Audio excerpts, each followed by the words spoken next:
بسم اللہ الرحمن الرحیم۔ آج کے درس کا عنوان ہے قرآن کریم کی ناسخ اور منسوخ آیات کی پہچان میں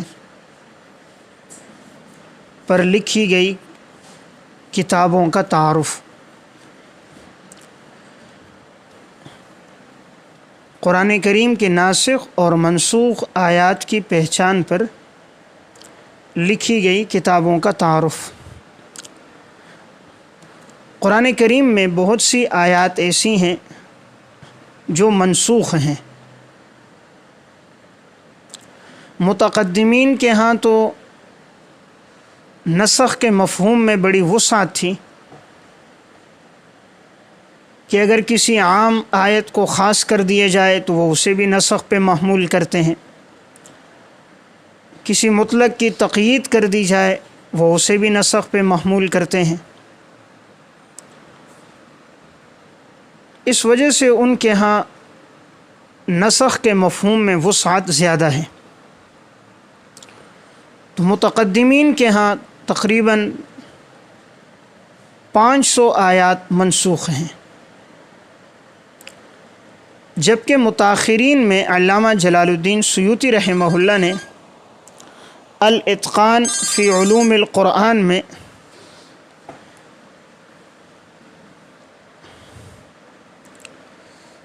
علامہ جلال الدین سیوطی رحمہ اللہ متوفہ 911 ہجری کی کتاب ہے الاتقان فی علوم القرآن۔ اس میں انہوں نے مستقل ایک نوع قائم کی ہے ناسخ اور منسوخ آیات کی معرفت پر،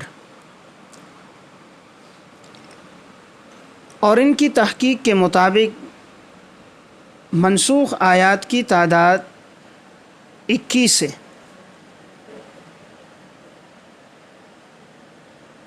جبکہ حضرت شاہ ولی اللہ محدث دہلوی رحمہ اللہ متوفہ 1176 ہجری الفوز الکبیر میں ہے کہ ان کی تحقیق کے مطابق 5 آیات منسوخ ہیں۔ اب میں مثال کے طور پر چند ایک آیات عرض کر رہا ہوں کہ قرآن میں ناسخ بھی ہیں منسوخ بھی ہیں، جیسے سورہ بقرہ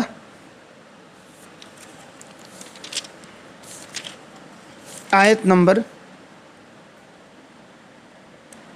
180 کتب علیکم اذا حضر احدکم الموت ان ترک خیرا الوصیۃ للوالدین والاقربین بالمعروف، کہ فرض کر دیا گیا ہے تم پر جب تم میں سے کسی کے موت کا وقت ہو تو وہ وصیت کرے اپنے والدین رشتہ داروں کے لیے دستور کے مطابق۔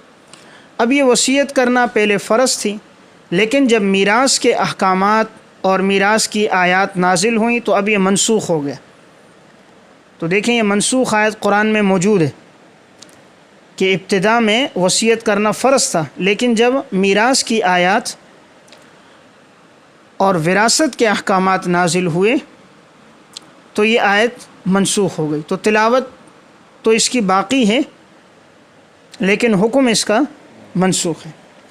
اسی طرح سورہ بقرہ آیت نمبر 240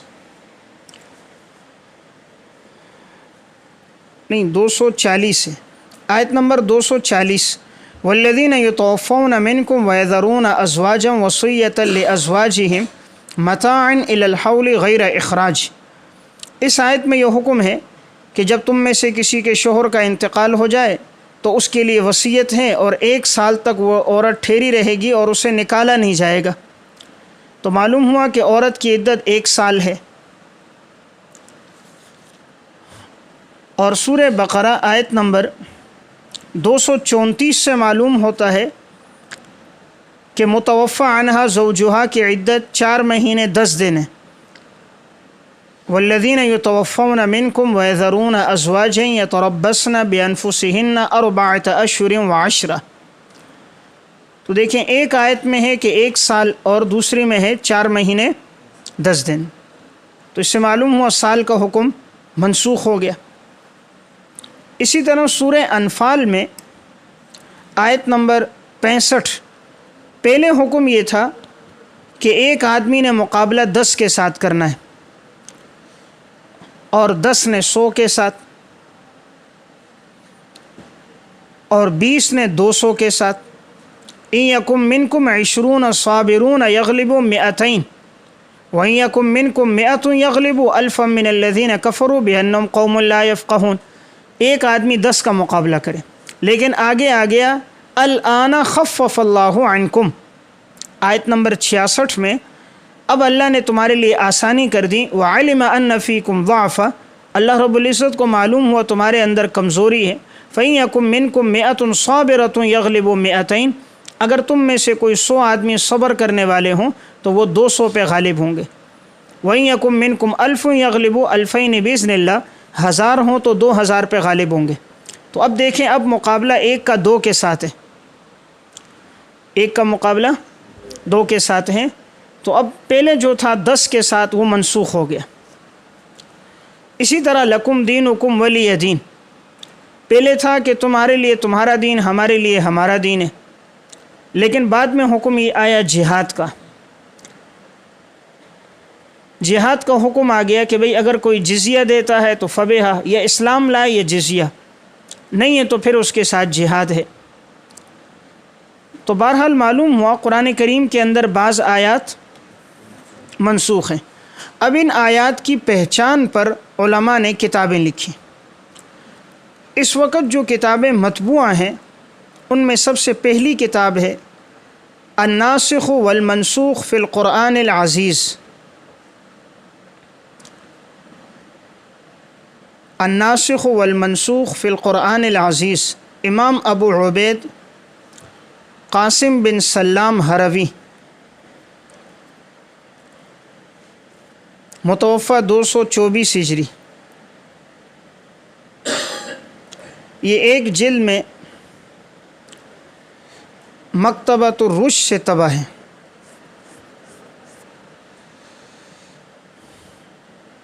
ان کا اسلوب یہ ہے کہ منسوخ آیات کو پہلے نقل کرتے ہیں اور پھر ناسخ آیات کو ذکر کرتے ہیں.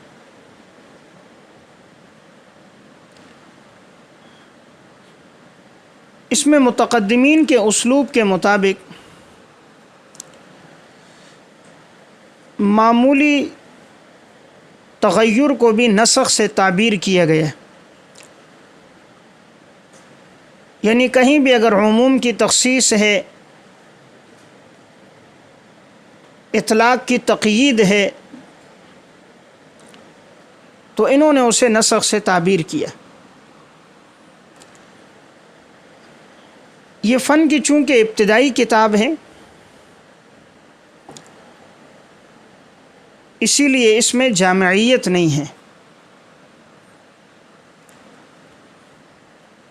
البتہ کتاب کے محشی نے تمام روایات اور آثار کی بالتحقیق تخریج اور تحقیق کی ہے،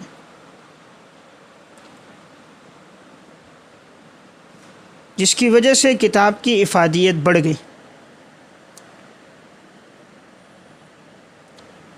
خلاصہ کلام یہ ہے کہ یہ فن کی ابتدائی کتابوں میں سے ہے، اور اس میں انہوں نے کیف متفق ناسخ اور منسوخ آیات کو ذکر کیا. نمبر 2، الناسخ والمنسوخ امام ابو جعفر نحاس احمد بن محمد رحمہ اللہ، متوفہ 338 ہجری.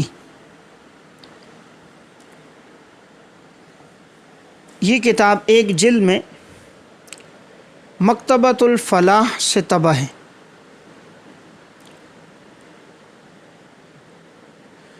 ان کا اسلوب بھی یہ ہے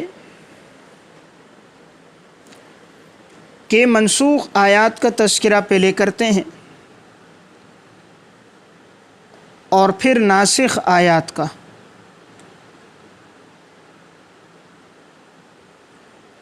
ان کے ہاں بھی ناسخ منسوخ کے مفہوم میں وسعت ہے۔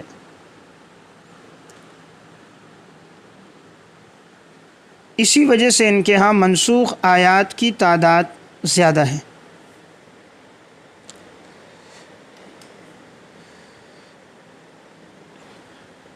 لیکن اس کتاب کی ترتیب زیادہ مفید نہیں ہے، اور اس میں جامعیت بھی نہیں ہے۔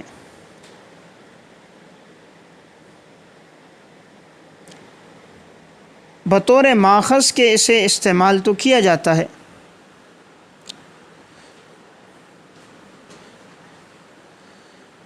لیکن اس پر بالکل یا اعتماد نہیں کیا جاتا۔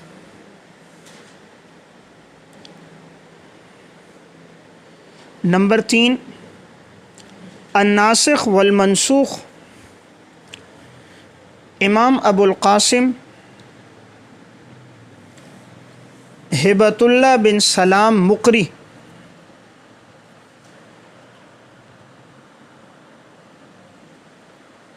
متوفی 410 ہجری، یہ کتاب ایک جلد میں المکتب الاسلامی بیروت سے طبع ہے۔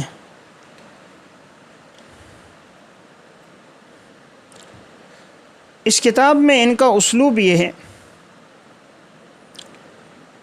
کہ انہوں نے سورہ بقرہ سے لے کر آخر تک سورتوں کی ترتیب کے مطابق ناسخ منسوخ آیات کو ذکر کیا ہے۔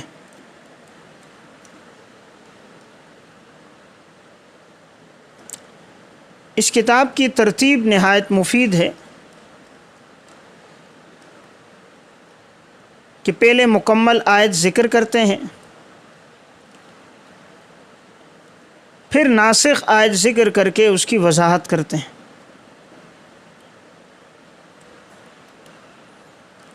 لیکن ان کے ہاں بھی نسخ کے مفہوم میں وسعت ہے، اس وجہ سے ان کے ہاں بھی منسوخ آیات کی تعداد زیادہ ہے۔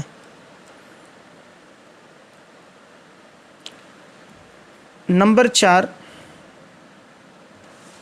الناسخ والمنسوخ فی القرآن الکریم۔ قاضی ابو بکر بن العربی رحمہ اللہ متوفی 543 ہجری،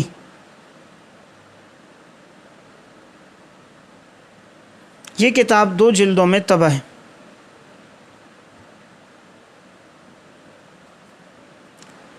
امام ابن العربی رحمہ اللہ مسلک کے اعتبار سے مالکی ہیں، اور اپنے دور کے ایک بڑے محدث بھی تھے۔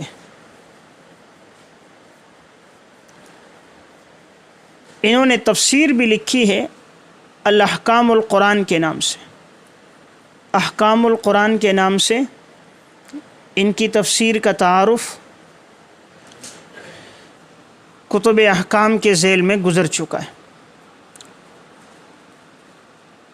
اور انہوں نے ترمذی کی شرح بھی لکھی ہے عارضۃ الاحوذی فی شرح سنن الترمذی، اور موطا مالک کی القبس فی شرح موطا مالک ابن انس، اسی طرح العواصم والقواسم۔ تو یہ کئی مفید کتابوں کے مصنف ہیں۔ اس کتاب میں ان کا اسلوب یہ ہے کہ انہوں نے سورتوں کی ترتیب کے مطابق ناسخ منسوخ آیات کو ذکر کیا۔ چونکہ یہ محدث بھی تھے اس لیے جا بجا روایات اور آثار کو بھی ذکر کیا۔ اب تک کی لکھی ہوئی کتابوں میں یہ کتاب افادیت کے لحاظ سے اہل علم کے درمیان معروف ہے۔ نمبر 5، قلائد المرجان فی بیان الناسخ والمنسوخ فی القرآن۔ قلائد المرجان فی بیان الناسخ والمنسوخ فی القرآن،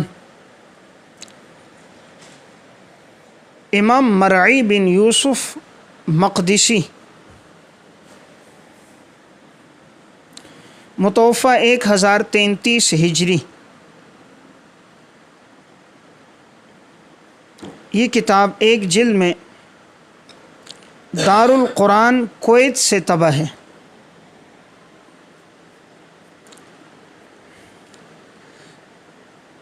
ناسخ اور منسوخ آیات کی پہچان پر سب سے مفصل اور محقق کتاب یہی ہے۔ چونکہ یہ سب سے متاخر ہیں اسی لیے انہوں نے فن کی ابتدائی کتابوں سے استفادہ کر کے ایک جامع کتاب مرتب کی ہے،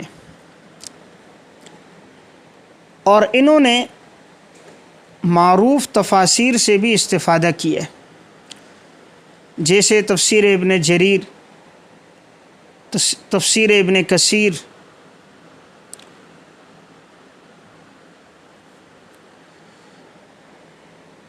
اور تفسیر قرطبی اور تفسیر کبیر سے۔ ان کا اسلوب عالمانہ اور محققانہ ہے۔ منسوخ آیت کے تذکرے کے بعد اس کی وجہ بیان کرتے ہیں، اور نسخ کی وضاحت کرتے ہیں، اور اگر وہ آیت منسوخ نہ ہو اور پہلے علماء نے اسے منسوخ شمار کیا ہے تو اس کی توجیہ بھی عرض کرتے ہیں اور جواب بھی ذکر کرتے ہیں۔ اسی لیے اس فن پر اگر کسی کے پاس صرف یہ ایک کتاب بھی ہو تو اس کے لیے فی الجملہ کافی ہے۔ یہ وہ 5 کتابیں ہیں کہ جو ناسخ منسوخ کی معرفت پر لکھی گئیں۔ اردو زبان میں اس عنوان پر کسی نے مستقل نہیں لکھا۔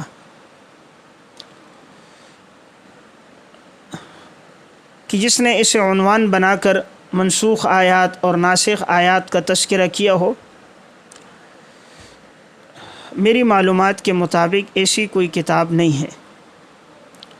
جیسے میں نے گزشتہ کل سبق میں یہ بات عرض کی تھی کہ اسباب نزول کے لحاظ سے بھی کوئی علمی کام اب تک نہیں ہوا، کہ قرآن کریم کی آیات کے جو شان نزول ہیں اردو زبان میں مستقلاً اس پر بھی کسی نے اب تک قلم نہیں اٹھایا کہ اسے تحقیقی انداز میں لکھا گیا ہو۔ تو ان دونوں عنوانات کو اگر یکجا کر کے لکھا جائے، یعنی قرآن کریم کی آیات کے اسباب نزول کو بھی باحوالہ ذکر کیا جائے، اور اسی طرح ناسخ منسوخ آیات کی معرفت کو بھی، تو یہ اہل علم کے لیے ایک مفید کام ہوگا۔